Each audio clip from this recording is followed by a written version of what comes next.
Derrière cette porte, leur dernière chance de ne pas passer la nuit dehors. Entre batailles administratives et appels téléphoniques, l'équipe de l'association Chrétiens Migrants s'active. Autre objectif, trouver un logement à ces migrants. Les hébergements d'urgence et les places dans les centres d'accueil réservés aux demandeurs d'asile sont saturés. Problème, près de 600 demandes d'asile sont en cours de procédure. Ces réfugiés ont tout quitté, leur pays d'origine, leur famille et leurs biens. Ils sont aujourd'hui en France pour survivre.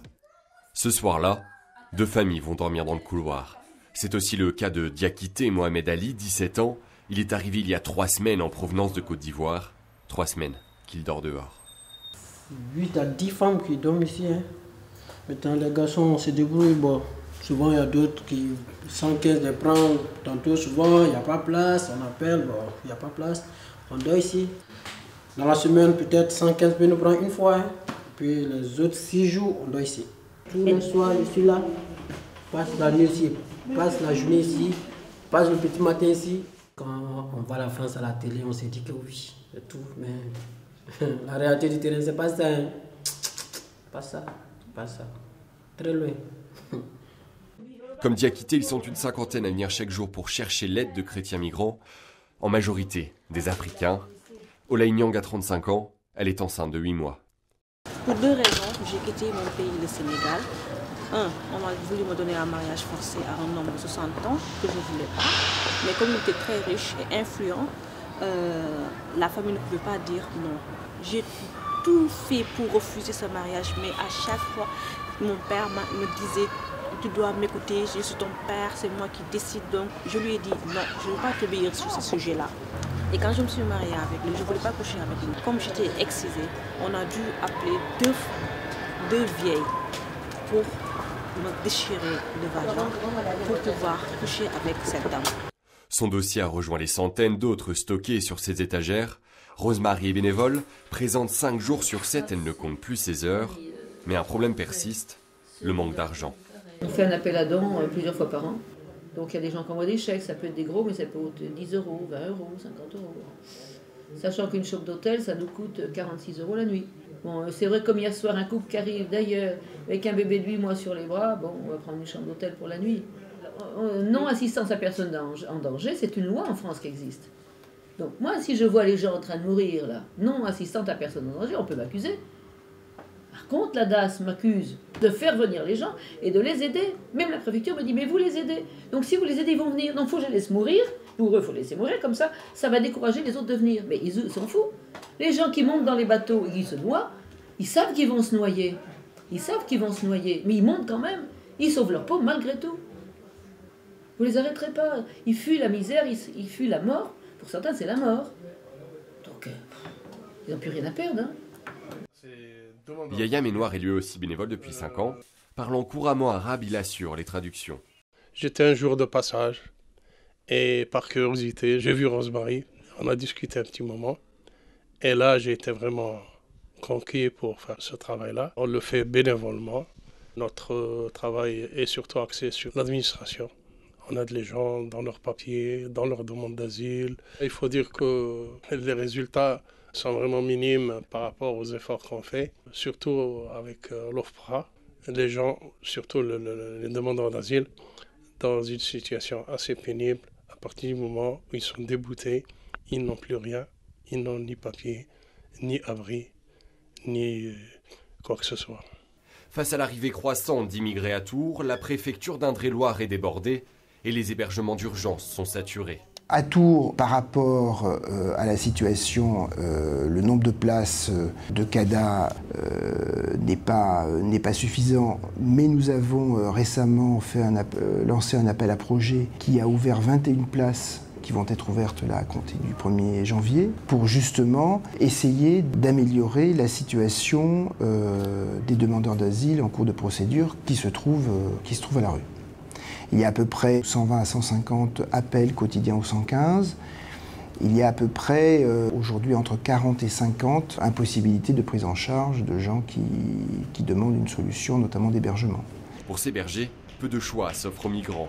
Une des solutions, les hôtels sociaux. Madame Sergent gère l'hôtel Comté en plein centre de Tours. Ici, les touristes ont laissé place aux réfugiés. Je ne pensais pas que j'allais le transformer en hôtel social. Et vu la population normale m'a quitté. Donc j'ai plus des touristes, c'est pas possible. Et après tout, j'ai dit allez hop, ça va rester comme ça pour le moment.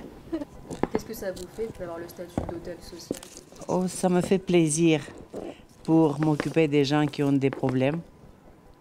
Ça me fait plaisir et je suis fière quelque part parce que personne n'en veut de cette population-là. Et que moi, je me suis investie à 100%. Ça me fait du bien de pouvoir les aider. Ça me fait du bien. L'hôte a créé des liens particuliers avec l'une des familles. Les Jazarevitch sont arrivés du Kosovo en 2011. 2 mois après leur arrivée en France, ils ont été installés provisoirement en attendant qu'une solution soit trouvée pour eux. Ça aurait pu être provisoirement en 3 semaines, 1 mois, 2 mois, 3 mois, mais cela dure maintenant, bientôt il va y avoir 3 ans. Quand j'ai vu qu'ils étaient là, bon, ça m'a inquiété un petit peu parce que c'est pas très commode pour eux.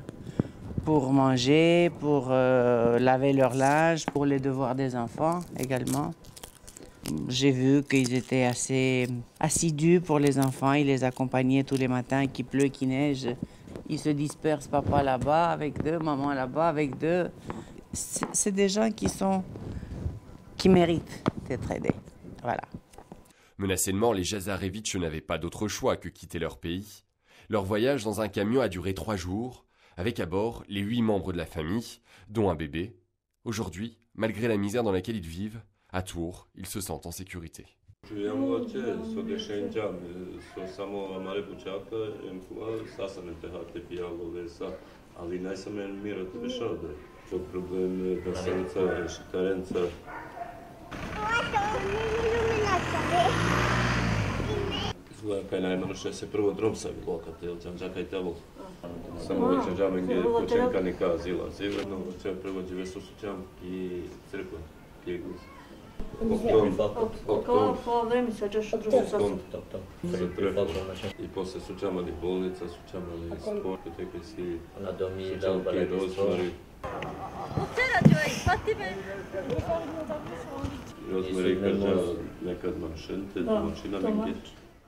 Les 6 enfants de la famille Jazarevitch sont tous scolarisés. Touchés par leur histoire, un comité de soutien s'est créé. Malgré des manifestations et des pétitions, leur situation n'a pas évolué. Et les difficultés ne sont pas seulement matérielles. Alors l'intégration, elle est toujours un peu difficile parce que quand on habite dans un hôtel, inviter les copains, c'est juste pas possible. Il peut y avoir le sentiment de peur d'être, pour le papa à un moment, d'être pris, d'être attrapé, entre guillemets. Il y a la barrière de la langue. On ne parle pas bien français, donc pour être en relation avec les autres parents, c'est difficile. Alors ce qui est chouette, c'est que du coup, c'est aussi un peu notre rôle dans le comité de soutien de les aider à sortir de leur solitude et puis d'aller vers les autres. Le papa, à la dernière fête d'école, c'est lui qui s'est occupé du barbecue. Enfin voilà, on les incite. Mais bon, c'est pas facile. Hein. Il y a forcément une méfiance quelque part. Voilà. Donc c'est vrai que cette relation de confiance, elle se fait sur le long terme. Des parents d'élèves ont eu écho de la situation de la famille et ils n'ont pas hésité à s'investir pour les aider.